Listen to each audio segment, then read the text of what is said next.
Амансыздарбы? Бүгүнкү маегибиз башканы коюп Манастайт демекчи. Мүмкүн ушул бардык чечилбей келе жаткан көйгөйлөрүбүздүн ачкычы Манастадыр. Бүгүн бизде конокто Саякбай Каралаев атындагы алтын медалдын ээси манасчы Замир Баялиев. Замир мырза, кош кел.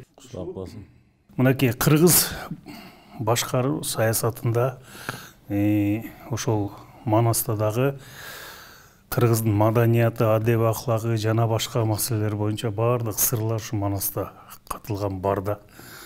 Азыркы учурда ошол биздеги көйгөйдүн мүмкүн ачкычы ошол жакта катылган жокпу? Жакшы ой, жакшы суроо таштадыңыз. Манас атабыз 1000 жылдар бою кыргыз элине кызмат кылып келген. Ал жан дүйнөсүндө да, канында да айланып келген. Жашоо турмушунда жакасына жармашып, этегине эрмешип, ар бир доордо Манас болуп келген. Кыргыз Манастан ажырабай элдүүлүгүн, мамлекеттүүлүгүн Манас менен сактап келген. Анткени Манаста мамлекеттүүлүккө эмнелер керек болсо, ошонун бардыгы Манаста бар. Туусу бар, желеги бар, башкасы бар, ыйманы зат, нарк насил. Бир эле кыргыз эмес, бул бүтүндөй адамзаттын тарыхын камтып турган улуу дүйнө десек да болот да. Манаста ачкычы сөзсүз түрдө Манасты билиш керек. Ар бир муунда билип келген. Ар бир доордо ушуну атадан балага мурас кылып айтып келген. Бүгүнкү технологиянын заманында бул артта калып калбаш керек. Бул өнүгүш керек. Жанагы саясатчылардын программасы менен кандай таанышсаш шайлоодо. Илгери Манастын чоролору менен, анын кылган иштери менен, деги эле Манас дүйнөсү менен ошондой таанышып, ошондой сүйлөшүп эл Манас деп келишкен. Мына Манаста ушул башкаруу саясаты. Бизде азыр башкаруу саясатын түзө албай жатышпайбы? Кандай башкаруу бизге керек депчи? Манас атабыздын бардык жактан лидер экендигин эске алышыбыз керек. Манас кара күчтүн эле ээси эмес. Ал адамгерчиликтин, улуу сапаттардын ээси. Айкөл деген улуу сапатка Манас атабыз гана татыктуу болгон. Ошону менен бирге ал кечиримдүү да болгон, кемчилик кылса кектебеген, жамандык кылса жектебеген, айкөлдүгү менен, анан марттыгы менен, берешендиги менен, көрөгөчтүгү менен, даанышмандыгы менен тышкы саясаттагы, ички саясатта дагы бардыгына туруштук бере алган, бүтүндөй канча мамлекеттердин башын кошо алган баатыр болгон. Баатыр деген бир сөз жетишсиз. Ал бардык сапаттардын ээси болгон. Ошол эле тегерегинде жүргөн кыргылчал, кырктын башы кыргылчал, буттайын буз ийсе да буудан Манас кабылам бузду экен деп койбогон. Качан болсо кыргылчал арамдыкты ойлогон, Манаска жамандыгын койбогон дейт. Ошону кырк чоронун бири катарында, башчысы катарында алып жүрөт. Кыргылчалдын өзүнүн кылган жумушу бар, иши бар, баатырдыгы бар. Ошонун бардыгын сыйлап Манас атабыз алып жүрөт. Ушундай ички интригалардын бардыгында Манастыгы менен гана туруштук бере алган.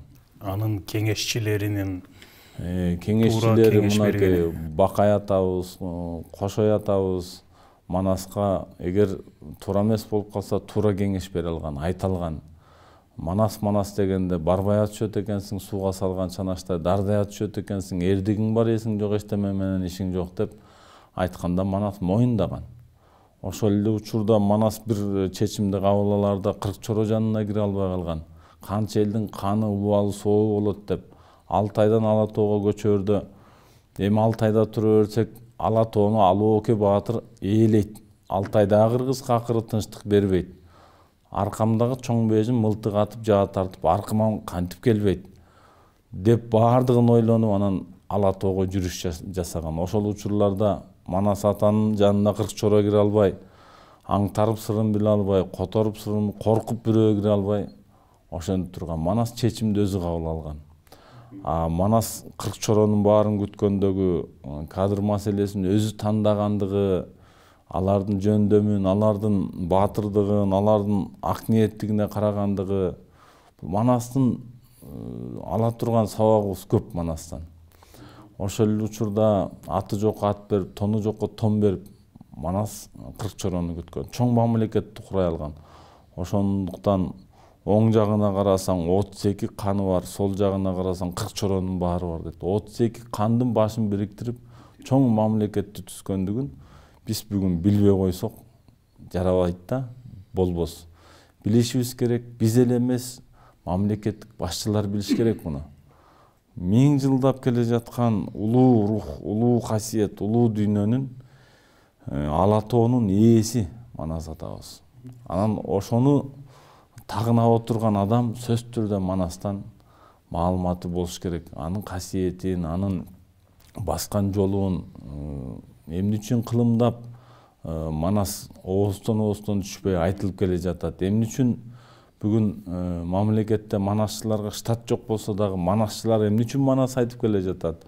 Булардын баардыгын билиш керек. Мамлекеттик башчы, өкмөт, министрлер бунун баардыгын жүрөгү менен туюш керек. Ошондо бизде улам тополоң болбойт балким.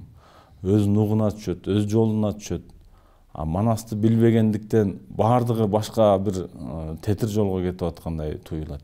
Бизде азыркы могу туңгуюкка кептелген саясатыбыз Манастын кайсы эпизодуна окшош берет? Манаста көп эпизоддор бар, бирок Каракан Баатыр өлгөндө Кыргызды алып өкөт басып Кытай туш-тушка чачканда кыргыз бирөө Эренге, бирөө Тереңге, бирөө Кангага, бирөө Алтайга кетип, анан Алтайда Манас төрөлгөндө 12-ге келгенде Акбалта Жакып аксакалдар кеңешкенде айтат: "Эй, биз кече Ала тоонун коюнунда жатканда эндекей жатып эзилдик, кенебей жатып кезилдик, байкабай жатып малындык, башынан торго чалындык. Ар бирибиз өзүнчө эр болуп өзөн бойлой конгонбуз, ошондо өрт өчкөндөй болгонбуз. Баардыгыбыз биригип туу туюнда турсак мындай болбойт эле. Мына бүгүн Манас төрөлдү, Манас келди бизге. Эми Манастын түйүндө туусун кармап биригели.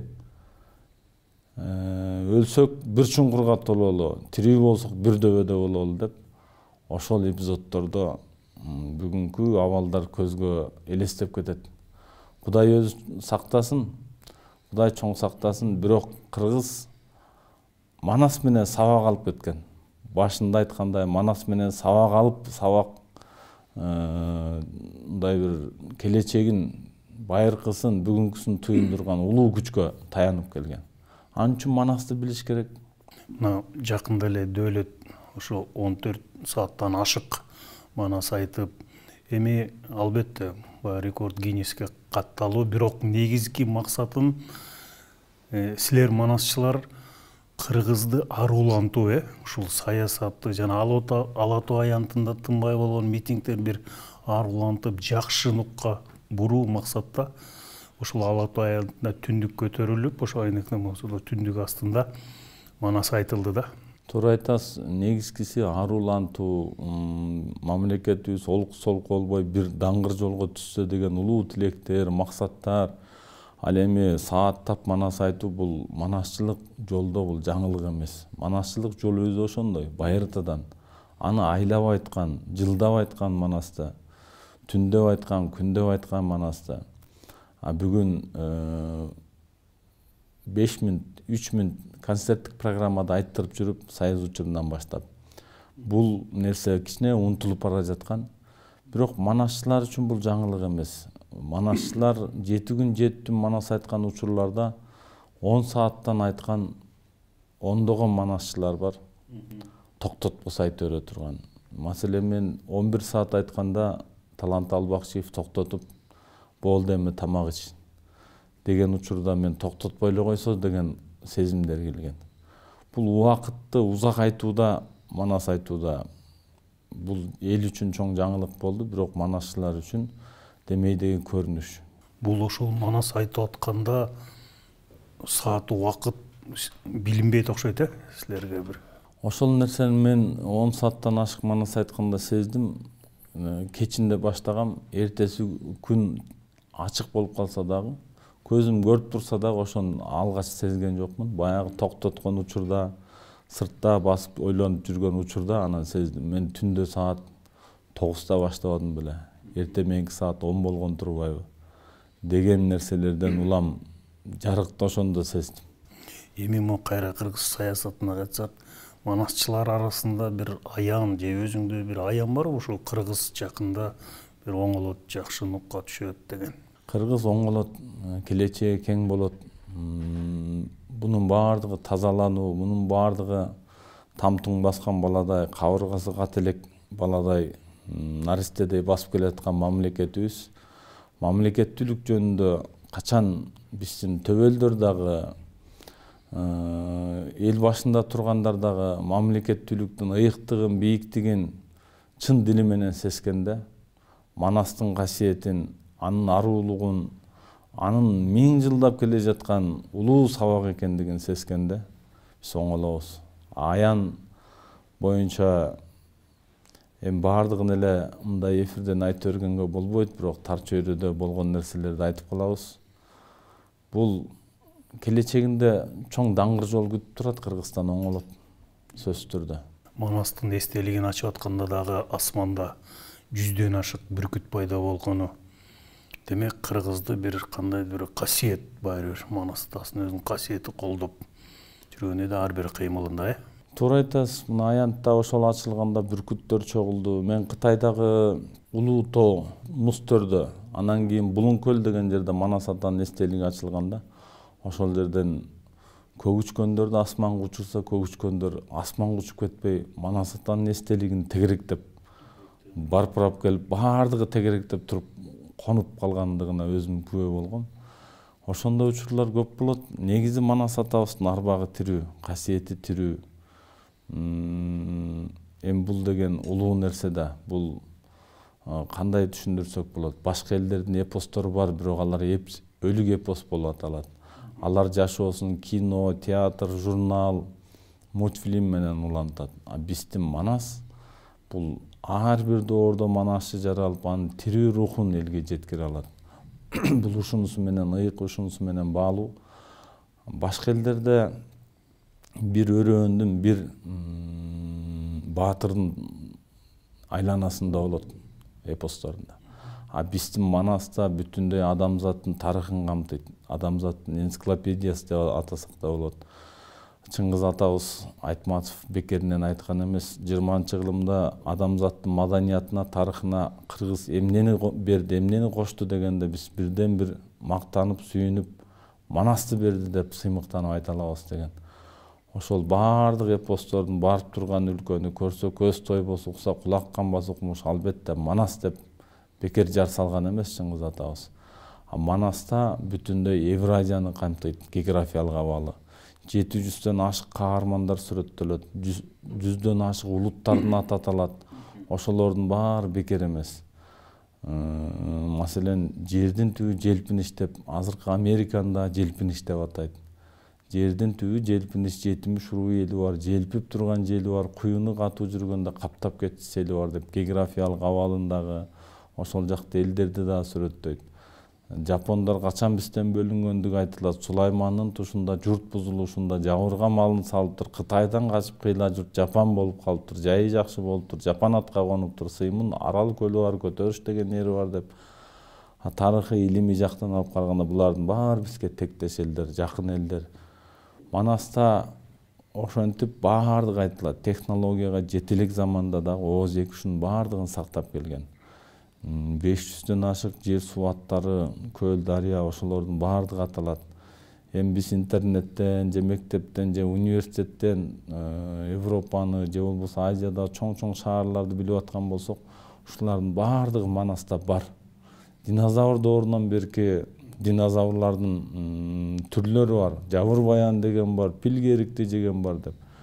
Анан ошол өңүттөн алып караганда бул байыркы. Бирок бүгүнкү бала үчүн нан кандай жаңы болсо, Манас ошондой жаңы. 20-кылымда гана биз эпос деген терминди колдонуп калдык. Болбосо кыргыз эли бул эл аралык адабий термин менен иши жок эле улуу тарых, улуу сөз, улуу баян, улуу жомок деп айтып келген. Бул чылгый эле тарых. Мынакей Чыңгыз Айтматов жана Манас академиясы түзүлүп, ал жакта да катышып атасыңар да, ошонун ичинде дагы бир ушул кыргыз саясатына мындай кылалы, андай кылалы деген ушул Манасты саясатка киргизүү, кыргыз ачкычтары ушулар талкууланабы? Жок, ал жерде андай маселе деле талкууланбайт. Ал жердин өзүнүн аткарып аткан функциялары бар. бирок изилдөө жагында, жайылтуу жагында, манасчыларды өнүктүрүү жагында. Бирок академиянын түзүлгөнү бул баштапкы учуруга, келечекте бул кеңейет го деп ойлойм. Азырынча биз ал жерде жокпуз, ал жерде башка адамдар иш алып барат. Бирок бул манасчылыкты, манасты түшүнүш үчүн көңүл буруш керек. Негизинен убакыт келди го деп ойлойм. Эмне үчүн биздин мамлекетте эң төрөсүндө турган улуу өзөгүбүз, идеологиябыз манаста, ачкычыдагы манаста турса, эмне үчүн көңүл бурбашыбыз керек? Ошого карапайым элден айланса болот, эл билет. Болгону төбөлдөр буга көңүл буруш керек. Да, ушу кыскача Манас тууралуу бүгүн маек кылдык. Замир, рахмат бизге келип ошо ой бөлүшүп кеткениңизге. Урматтуу мекендештер, анда ушул бери тууралуу өзүңүздөр биздин баракча аркылуу тереңирээк көрүп, пикир калтырыңыздар, бар болуңуздар.